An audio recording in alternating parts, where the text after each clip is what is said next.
बऱ्याच लोकांचे मला डीएम आलेले की ज्योती आम्ही रमादानच्या टायमिंगमध्ये इंडियावरून दुबईला येत आहोत, तर इकडे कपडे काय काय घालायचे, काही रिस्ट्रिक्शन्स आहेत का रमादानच्या टायमिंगमध्ये जर ट्रॅव्हल करायला येतो तर? तुम्ही आता पॅकेज काय घेतलं मला माहित नाही, पण 90% लोकांचं अबुधाबीचं ग्रँड मॉस्क असतं.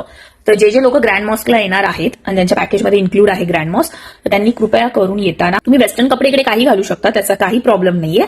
रमादानमध्येही घालू शकता, पण जर तुम्ही मॉस्कमध्ये जात असाल, मंदिरात जात असाल, तर तुम्हाला पूर्ण कपडे घालायचे. ठीक आहे, मंदिरामध्ये आपण जे पण नॉर्मल आपला ड्रेस वगैरे साडी वगैरे घालतो चालतं, पण जेव्हा तुम्ही ग्रँड मॉस्कमध्ये जात असाल अबुधाबीच्या स्पेशली, तर तिथे तुम्हाला चुडीदार घालायचा आहे. मी तुम्हाला एक सजेस्ट करेन, चुडीदार घातला ना तर फुल हँडचा घाला, म्हणजे पूर्ण इथपर्यंत. हे फक्त एवढा भाग दिसला ना तर चालेल, पूर्ण फुल स्लीव्ह तुम्हाला घालायचंय.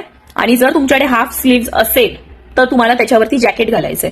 ठीक आहे, साडी घालून अजिबात जाऊ नका तुम्ही ग्रँड मॉस्कमध्ये, कारण ग्रँड मॉस्कमध्ये साडी घातलं तर मग तुमचं पोट दिसणार, पोट आणि पाठ दिसणार, तर ते अलाउड नाहीये. आणि जर तुम्ही बोलाल की हे काय असं तसं, तर तुम्हाला आतमध्ये जाता येणार नाही.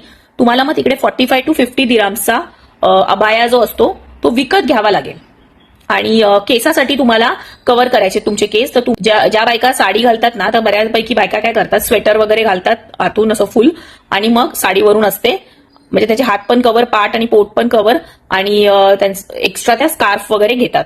नाहीतर बऱ्यापैकी बायका फुल हँडचा ड्रेसच वेअर करतात. कोणत्याही पब्लिक ट्रान्सपोर्टने प्रवास करत असाल तर असं पाणी वगैरे पिऊ नका, अवॉइड करा, कारण ते आपल्या रिलिजियसचं आपलं काही सण वगैरे असेल तर ते लोक तसं आपल्या फेस्टिवलचं जसं मान करतात तसंच आम्ही इकडे करतो रमादानमध्ये, कारण ते लोक फास्टिंग असतात, तर आम्ही त्यांच्या पुढे पाणी वगैरे पित नाही, पण ते चांगलं नाही वाटत. तर तुम्ही अवॉइड करा पाणी वगैरे पिणं. असंही मेट्रोमध्ये, टॅक्सीमध्ये इकडे तुम्हाला काही खाणं वगैरे अलाउड नसतं, फाईन असतो. बऱ्यापैकी रेस्टॉरंट्स वगैरे सगळे ओपन असतात. पहिल्याच्या टाइमला रेस्टॉरंट्स पण ओपन नसायचे, पण आता टुरिझम एवढं वाढलंय की आता बऱ्यापैकी ते लोकांनी सगळं कव्हर केलेलं असतं.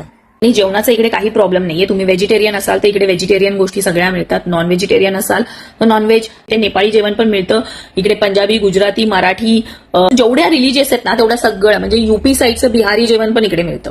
सो इकडे खाण्यापिण्याचे तुम्हाला अजिबात टेन्शन घ्यायची गरज नाहीये.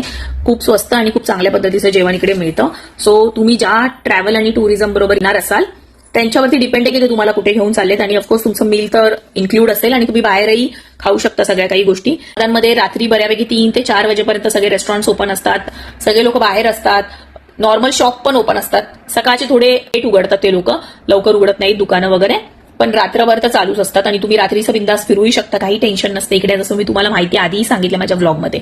सो अजून काही तुम्हाला रमादानमध्ये असतील जर तुम्ही ट्रॅव्हल करत असाल तर नक्की मला कमेंट करून विचारा. ओके, मग मी त्याच्यावर नक्की एक छोटासा ब्लॉग बनवेल. खरंच.